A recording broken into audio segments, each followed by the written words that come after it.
দক্ষিণ এশিয়া একটা অঞ্চল যেখানে কূটনীতি, সামরিক শক্তি আর কৌশল সবসময় এক অদৃশ্য খেলায় ব্যস্ত। আর সেই খেলায় অন্যতম বড় শক্তি ভারত। 2026 সালের মে মাসে এই খেলায় নতুন এক অধ্যায় শুরু করতে যাচ্ছে ভারত। একটি বহুজাতিক সামরিক মহড়া, নাম প্রগতি-1 2026। সবকিছুই যেন পরিকল্পনা মতো, রয়েছে 11টি দেশের নাম। কিন্তু প্রশ্ন একটাই, অনেকেই আছে, কিন্তু ভারতের অন্যতম প্রতিবেশী রাষ্ট্র বাংলাদেশ নেই কেন? দূরত্ব বজায় রাখছে কে, দিল্লি না ঢাকা?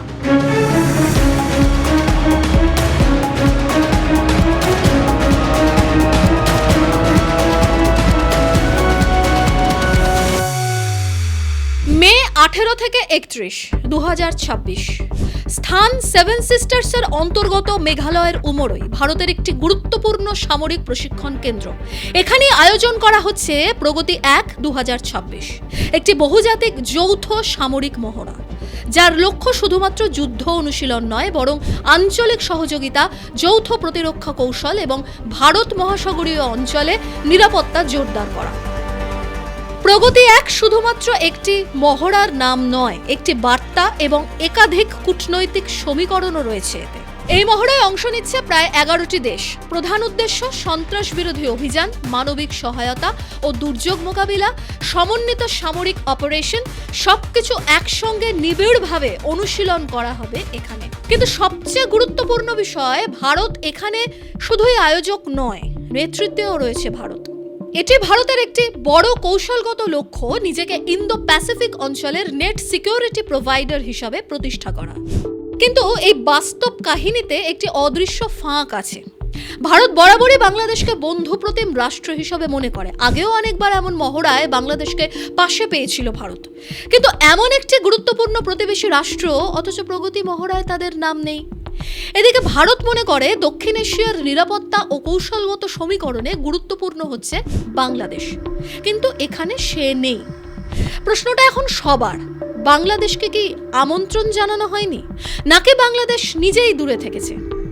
সরকারিভাবে কোনো স্পষ্ট উত্তর নেই, কিন্তু বিশ্লেষণ বলছে এই অনুপস্থিতির পেছনে রয়েছে একাধিক স্তরের কারণ। প্রথমত, এটি একটি স্ট্র্যাটেজিক সিলেকশন হতে পারে। ভারত হয়তো নির্দিষ্ট কিছু দেশকে নিয়েই এই মহড়ার সূচনা করতে চেয়েছে, যারা তার বৃহত্তর ইন্দো প্যাসিফিক কৌশলের সঙ্গে সরাসরি যুক্ত। দ্বিতীয়ত, ভারত বাংলাদেশ সম্পর্ক যদিও এখন সহযোগিতামূলক, তবুও সাম্প্রতিক সময়ে কিছু সূক্ষ্ম পরিবর্তনের ইঙ্গিত পাওয়া যাচ্ছে।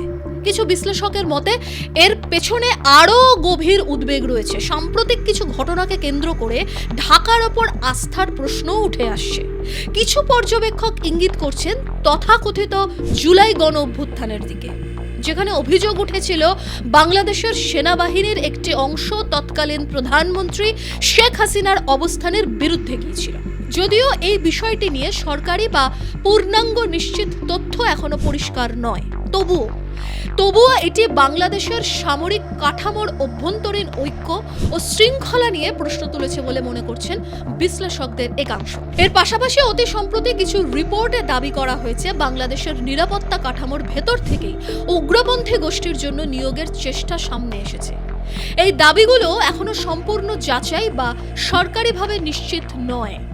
যদি হয় তবে তা বিশেষভাবে উদ্বেগজনক।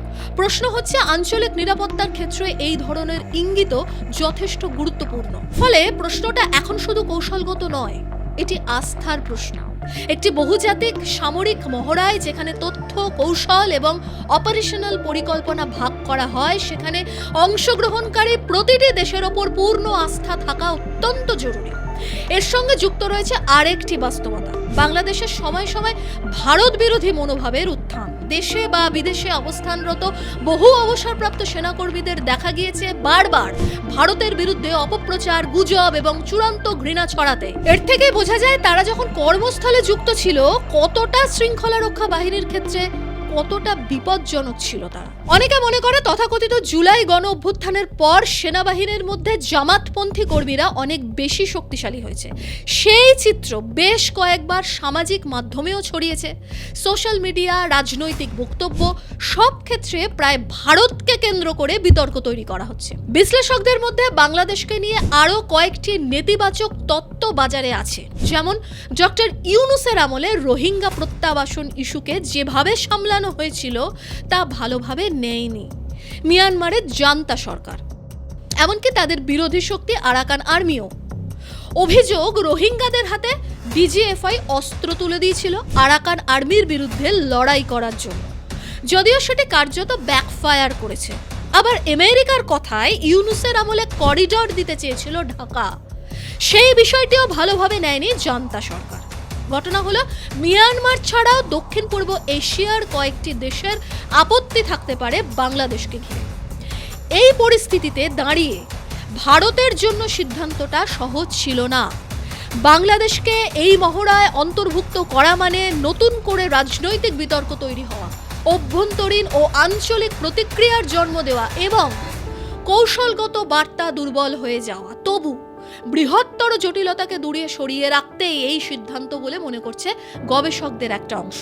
সব মিলিয়ে প্রগতি শুধু একটি সামরিক মহড়া নয়, এটি একটি কৌশলগত প্ল্যাটফর্ম যেখানে ভারত তার আঞ্চলিক নেতৃত্ব আরও দৃঢ় করতে চাইছে, ইন্দো প্যাসিফিক অঞ্চলে নিজের অবস্থান সুদৃঢ় করতে চাইছে। তাহলেও ঘুরে ফিরে কয়েকটা জটিল প্রশ্ন জাগছেই। বাংলাদেশকে কি ইচ্ছাকৃতভাবে দূরে রাখা হয়েছে, নাকি এটি বৃহত্তর কৌশলগত হিসাবের অংশ? প্রগতি হয়তো একটি মহড়া, কিন্তু এর প্রভাব দক্ষিণ এশিয়ার ভবিষ্যৎ রাজনীতি ও নিরাপত্তা দুই ক্ষেত্রেই পড়তে পারে। কি মনে হয় আপনার? বাংলাদেশের এই অনুপস্থিতি কৌশল না কূটনৈতিক সংকেত? কমেন্টে জানান আপনার মতামত। আর এমন বিশ্লেষণমূলক ভিডিও পেতে চ্যানেলটি সাবস্ক্রাইব করুন। দেখতে থাকুন, সঙ্গে থাকুন জিও পালসে।